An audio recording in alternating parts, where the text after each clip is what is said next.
Hello, and welcome to a fresh edition of Life Conversations with Victor James.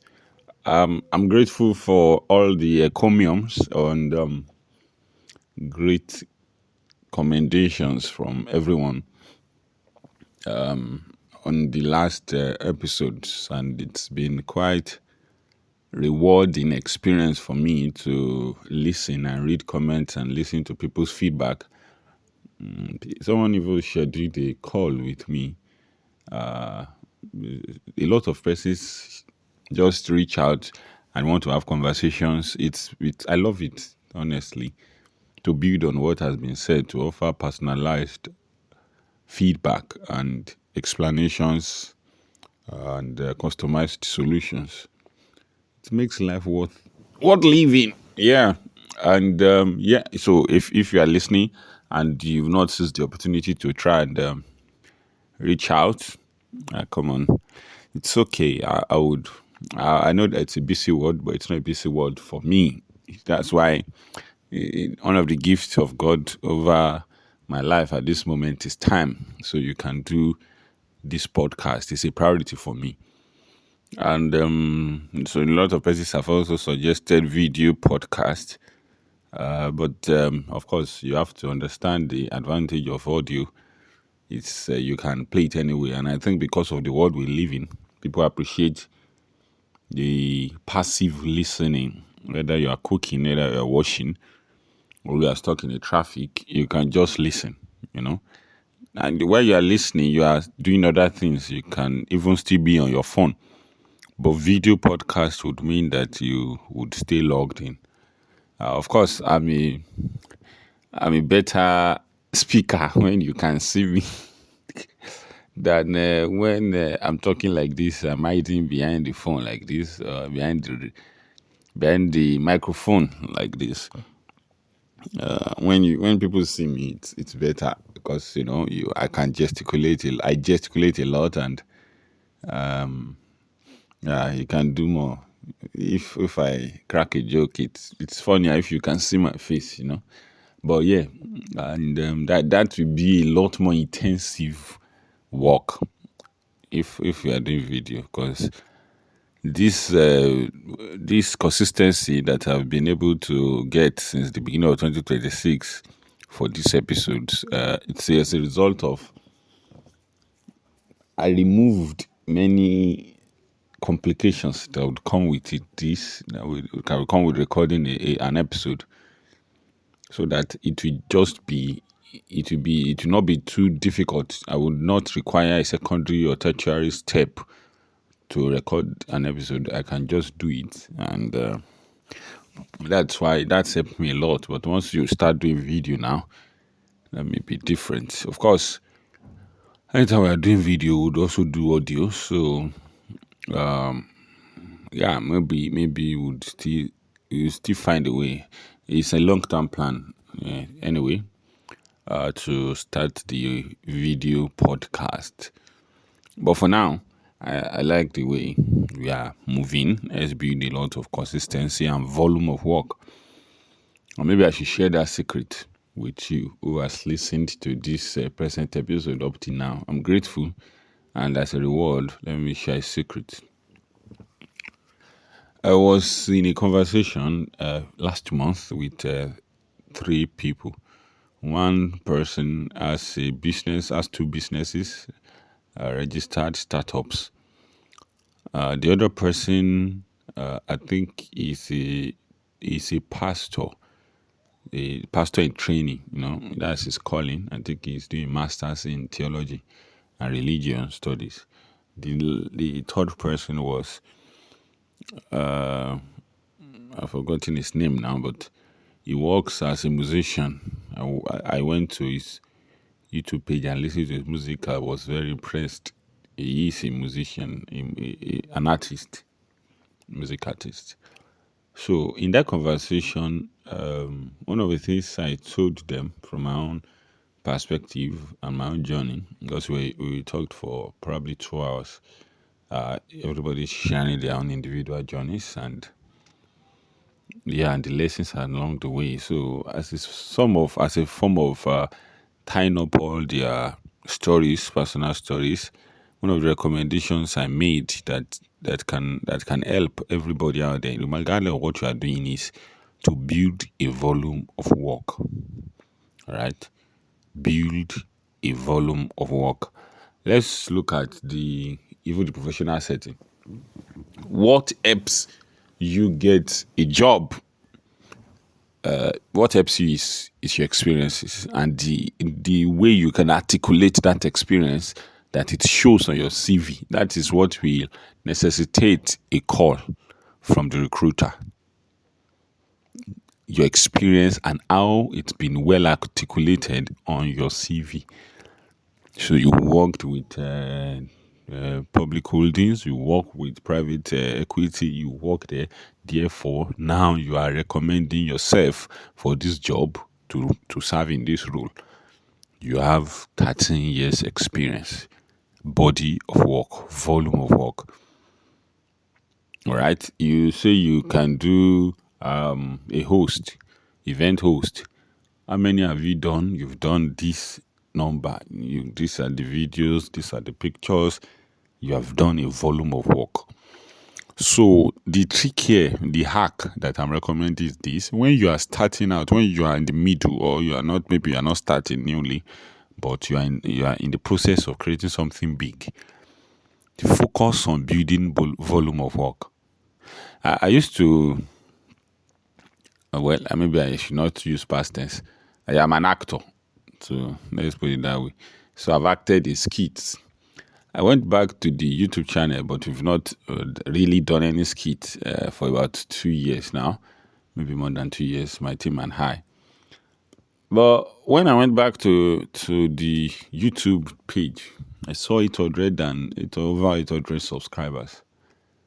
I couldn't wrap my head around how you got 800 people to subscribe. And it wasn't done with this method of people will see you, personal evangelism kind of subscription.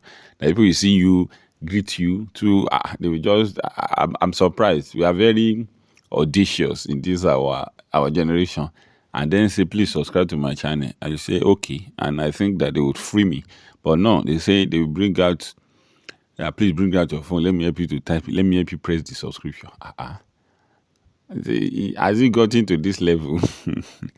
But eventually, maybe that a lot of people gather their audience through that. But yes, I'm saying that for me, for our channel, we never really did any of that. People organically decided that, they watch this content, they want they subscribed. Now, 800 people, but when I went through that page, we had over 50 videos. Wow. So if you have done 50 episodes of a skit, for me, I felt that we did well. So that's why now I could pause. Let me not say stop, because I felt that we have built a volume of work that if we want to use for recommendation in the future, maybe for casting opportunities, maybe for acting opportunities, it's worthy of being used as a body of work. All right. This podcast, that's what I use too for this podcast. I just want to build a volume of episodes so that in case I get carried away with the pursuit of riches and prosperity, which is becoming more and more important than it is designed to be. When money, I believe that when money was invented, it was not supposed to. Nobody projected that it would be this important as it is presently. So that means that there is now the death of several other goodwill responsibilities and work. Goodwill work in the sense of people don't want to do things just to get, to bless another person. You want to do it to get money. I know for a fact that when I was growing up, I don't know how the world changed up to this point. When I was growing up, people, you meet a road, you just need to walk up to somebody, the person will direct you. Your car cannot walk, maybe stops walking in the middle of the road. You meet some people who just come and help you. You don't need to even tell them. If you are struggling with the car by yourself, people would come to your aid. Somebody, a neighbor of yours can understand a particular subject, but you understand it well. You teach your neighbor or the child of your neighbor. You just teach them. All right, I'll be teaching you maybe every once in a week. But everything I've said now is now people will ask for money, even for direction. People will ask for money. Oh, come on. We can't. No, we can't do that. We can't do that. You love doing something. Somebody said you should do it. Then the next thing is, how much will you pay me? Now, if it is your profession, for example, if you're a mechanic or if you're whether a traffic warden that shows people road, or whether if professionally you are a teacher, of course you collect money for the value you've rendered in the 3 examples I cited previously. However, you are a person, you are not there under any professional capacity. Someone needed help. You can't monetize everything. I try not to do that too. At least there are some things I write professionally. I host events professionally, but it's not everything that I can't turn it to money every time, Just say, how much are you going to pay? How much are you? No, please. There should be room for, for some goodwill, some altruistic endeavor that you do just for humanity to bless others. And for God, yeah. Especially for God. So, yeah, in any case, back to my point, if eventually I come to a place where maybe I have no time, I hope I don't get there, because there should always be time to record podcast. Of course, look at what I'm saying. This podcast now it's free. It's a gift to humanity. It's my own gift. Anyway, so if eventually I come to a point, I will look at my volume of work. I want to record so much.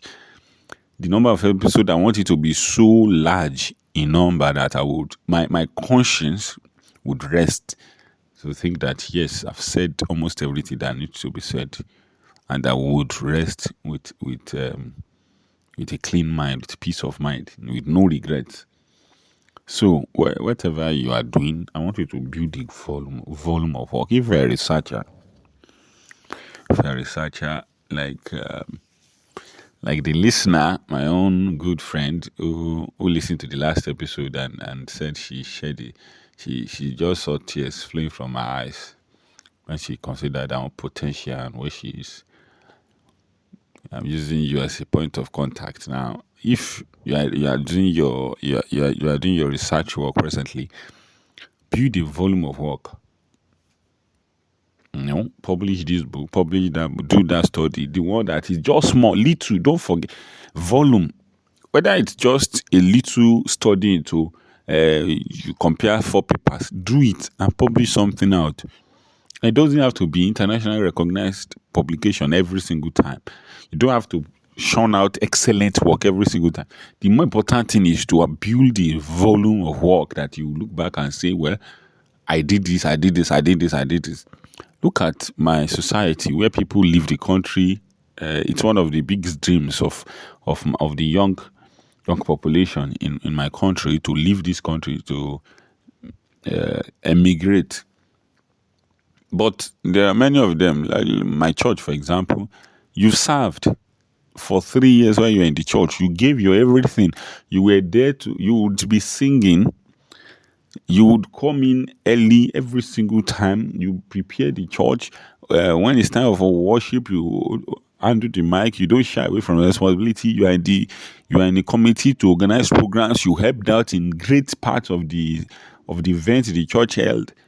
You did everything. You gave money. You did everything you could in the time given to you. 3 years later, you got the opportunity to travel out. Then you went out.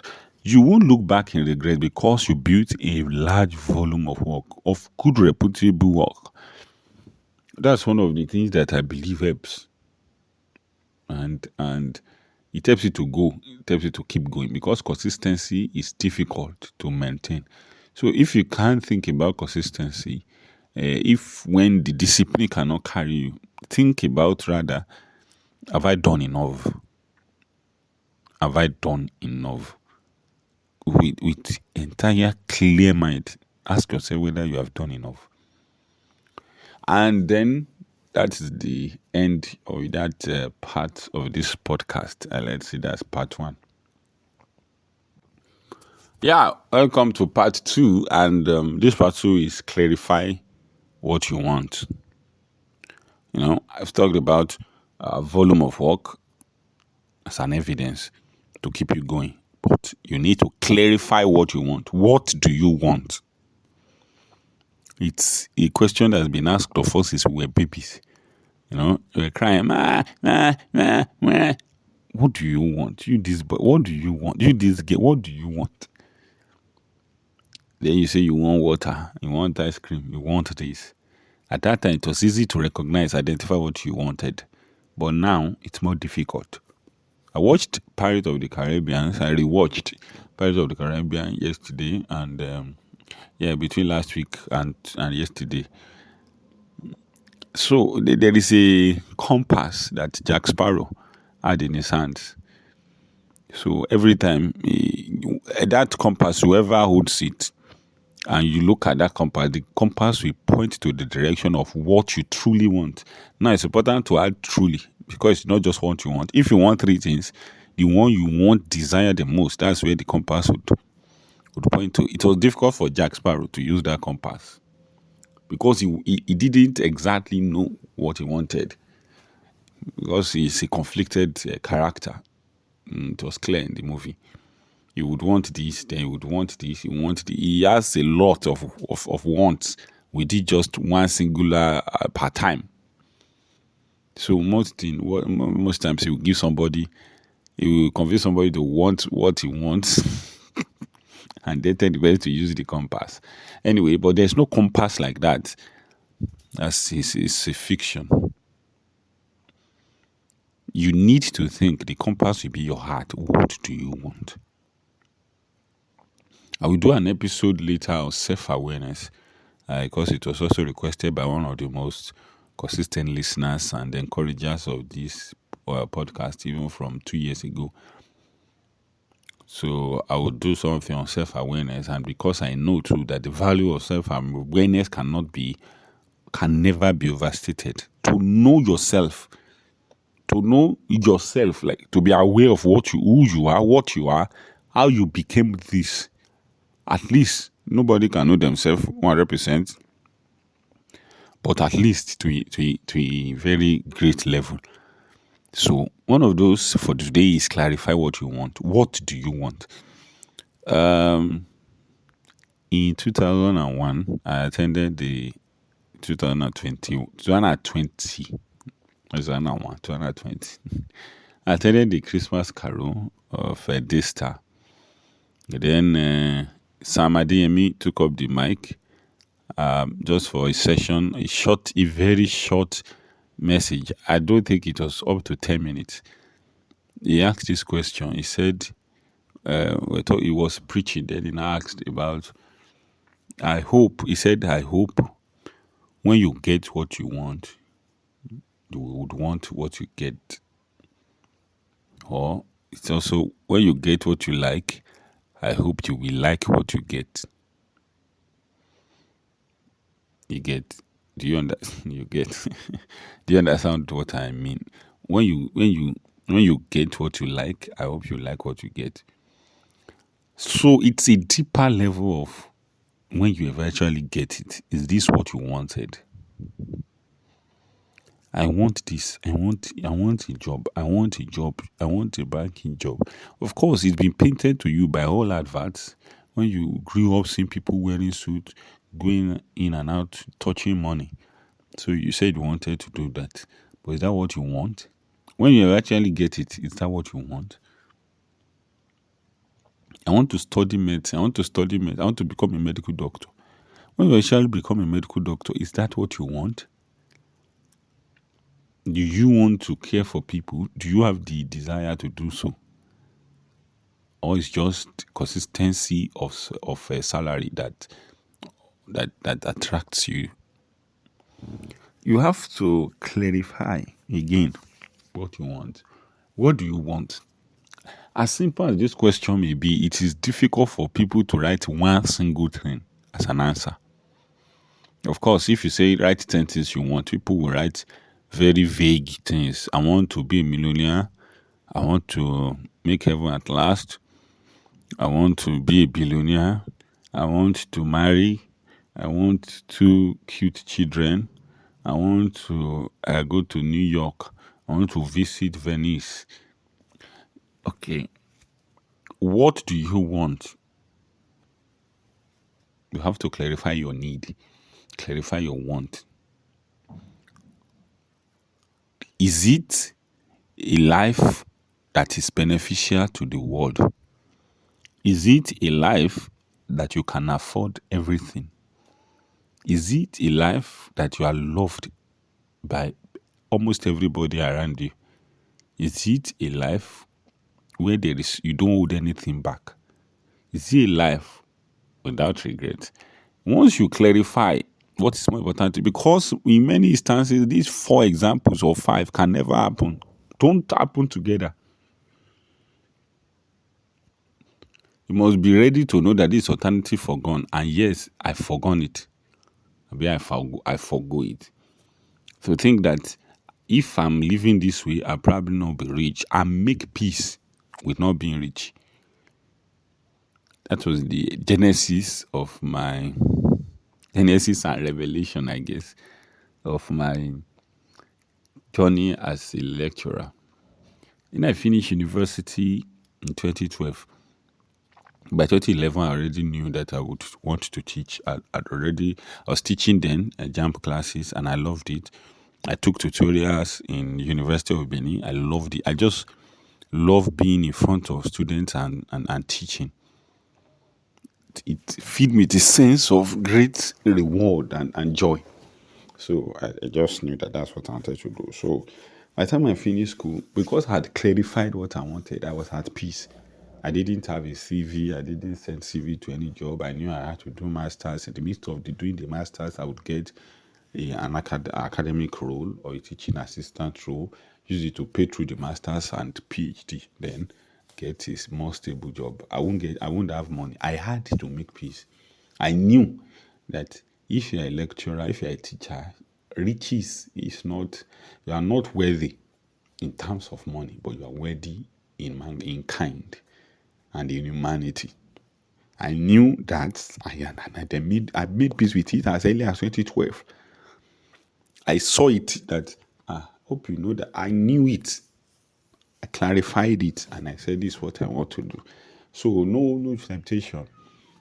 He's got a job quickly after we finished school and came to visit me when I was doing my masters. He came with an official car. He was balling. He had just started his career then. I was so happy. Did it cross my mind that maybe I should have? It didn't even cross my mind because this was my choice now. You know, my friends were already balling, but I was on my own trajectory. I didn't mind because this is what I wanted. I chose it. I knew that it was not going to be a financially rewarding endeavor, especially within the first few years. It was what I wanted. I put my all into the masters. All right. So yeah, that's what I wanted. Of course, that was the genesis because I clarified what I wanted. So later on in 2015, when the country got a new president, it became clear that education was not a priority for the government of the day. So I just felt. So that was the beginning of the end of my career as a the end of my career, the beginning and the beginning of the end of my career as a teacher. So I started realizing that maybe the world is changing or has changed. Maybe it's not as important as I thought. Maybe I began to lose the want, the desire began to dwindle. Fast forward Just 4 years later, I'd made my mind up that, okay, I don't want this anymore. So, I remember that when I made that choice, it felt good to stand in front of people and teach. So when I now started doing event host, I realized that standing in front of people was one of the big deals about teaching for me. So since I could stand in front of people as an MC, I think that helped a lot to clarify again, re-clarify what I wanted. So it was not too difficult to just say, no, I'm not doing teaching again. Number one, you want to impart knowledge. Therefore, I kept writing, and I became interested in podcasts like this because at the end you are teaching, imparting knowledge to people. You are standing in front of people again. You are doing MC. You love to do that. You love to speak to people. It gives a lot of joy. So I reclarified, recalibrated what I wanted. But at every point, I think I had a clear thoughts about what I wanted. Whether virtually, like Samadi Eme said, whether you now want it, when you get what you want, would you want what you get? When you get what you like, would you like what you get? So at the end, maybe you may not like it, but this is after the fact. That's in retrospect. It's inconsequential to the point of the beginning of the journey. Once you have to decide, what do you want? And I'm encouraging you to write it out. What do you want? Think deep, not just to write it out. If you don't think deep before writing it out, like most exercises that we do without thinking deep, you will be shallow and the decision will not last. But think deeply about it, and then think about who you are. What do you want out of life? What do you want? Once you make that clarification, then you can now seek to prioritize what you want. The whole world may be driving private aircraft and the most modern cars. You don't mind because in the clarification and priority and hierarchy of what you want in life, the possession of an aircraft doesn't tie with what you want. There are several things that those people who have aircraft do not have that you would have because that's what you wanted, and it will give you a lot of satisfaction in life. Contentment is easier, and happiness is more easily achieved because you know what makes you happy. So if you are clarifying what you want is similar, almost the same as saying that clarify what makes you happy, really, what makes you happy. Then you can now say, okay, this is what I want to pursue, or this is not what I want to let go of. The way people are confused now about what to do, this is where it starts from. Because at the end, even you do not know or recognize what you want in the beginning. So now that you've gotten it, it gives you no satisfaction whatsoever. Because again, you just decided to pick it up. It's not what you wanted. It's like going for a course in the university. You didn't want it. You were given. Like you read botany, like me, I read microbiology. It's not what I wanted when I was given. Of course, in the middle of it, I now found some joy in it. But it wasn't what I wanted. So of course, I'm not surprised that I didn't practice it. That's in my personal life, and I'm sure it happens to several people like that. Even the people who pick the course, you pick that course when you were 16, when you had no much wisdom of how the world works. But somebody who made an informed decision based on their own desire and their own capacity, they will last more in that chosen course than we who just, drifted into it. But the time of that is gone. When you are 14 and you decide to pick that course, or you are 17 and get that admission, that is in the past. Now, you are in your late 20s or late 30s. You need to have more control about what happens in your life. And what that suggests is that you have to know that whatever you are choosing is of your own choosing. It's not because somebody, I don't think anybody at this point of life should be still be conditioned by other people. People will give advice, but you have to know that it is you who decide to marry this man, marry this woman. It was your choice. It eliminates all forms or it really eliminates, not absolutely, but to a large part, it eliminates regret because it was your decision. But you need to clarify so that you don't make the wrong decision and give room for more regret. You need to now know, what do you want in a man? What do you want in a woman? What do you want from a friend? Don't therefore pick people that cannot offer what you want. I hope this is clear. For people too, it's the same thing. If food is something that you love it, it's your biggest priority. If you're marrying a man or woman, you should put it in the character, in the high ranking character qualities of that person, that hopefully this man can cook a lot, he loves to cook, and this woman knows how to cook, he loves to, that's good. You will live a more peaceful life, even though people will argue that quality is not, maybe that's not what you should be going for. You will realize that you will live a more peaceful life than somebody who prioritizes the bigger things of, let's say, even God-fearingness, God-fearedness. I don't know. Do you understand it? Why? Because you chose it. So, but how do you clarify your own desire? You look past at the time of your life where you've been happiest. What were the factors that brought you there? What were the factors that brought you there? What happened that gave you so much satisfaction and so much joy, enthusiasm? What do you want to do? Look at this podcast now. I know that I want to talk. I know it's the same thing with the MC too. I want to talk. It's the same thing with teaching too. You see that commonality. I like to talk.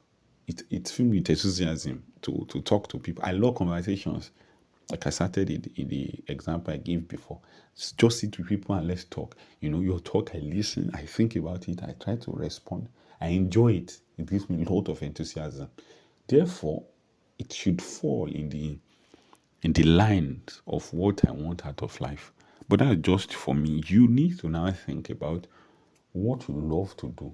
Don't burden yourself too much with complications of, and does that mean I need to leave my job? No, no, no, no, no, no, no. Don't. That's not the exercise. That's not the reward of the exercise. The question and finding answers to it would help you to make decisions going forward, not necessarily to resolve the decisions you have made before. Do you understand? So, what do you want to do next? What do you want next? And once you can clarify that, some people travel abroad and then they realize that, maybe that's not, they've not prioritized, they've not realized the need for them to be in their immediate environment. For some, they backtrack, they quickly go back. But if before you made that decision, you know that I am a family person. And when I say family, you are too tied. You love it. It's not because you are tied to it. You want to be with your people. You love it. That is the highlight of your entire life. It rates for you more than quality of life or being secured, which is one of the things that life outside the country offers. Security, at least a sense of it. And then you are assured of your future more than when you are in our country here. But if you feel that the sense of belonging to a family is higher, why not? Then you would know, at least you would know that this is what I want. Even if you don't say, okay, I want to stay with my people here, even if you emigrate eventually, you travel abroad eventually, you will quickly begin to create a new community there because you know how important it is for you. But a person who doesn't clarify what they want, the desire is there, but they do not recognize that that's what they want. You will start living in a kind of to and fro oscillatory lifestyle. Yeah, between these two subject matters, creating a volume of work for you to move forward and build consistency and clarifying your desires and what you want out of life. I hope that I've been able to add some value to you and give you a new sense of direction and clarity. Thank you very much. That is the end of this episode of this podcast, of this live conversation. My name is Victor James, and you will do well in life. No question about it. Don't worry. Bye.